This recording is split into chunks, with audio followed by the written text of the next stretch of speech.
ទូខ្នាត650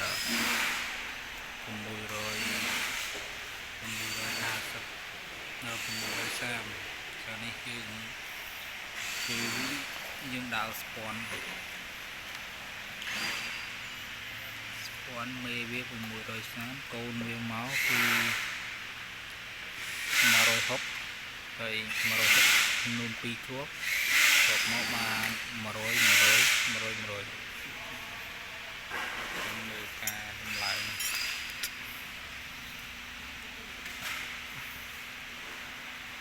យើងទៅនេះដល់ដាក់ខ្ចក់ដើម្បីការពារកុំឲ្យមានយើងច្រឡំដៃលូកទៅប៉ះស្ពាន់មានបញ្ហានេះគឺស្ពាន់ដែលយើងដើរកាត់ហើយនេះដែរនេះគឺ ABC មកបំពុះសញ្ញានេះគឺខ្សែដីយើងកាត់ស្ពាន់ដាក់ដោយសារតែវាធំ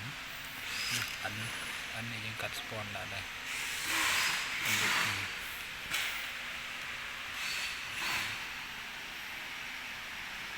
កត់ជាង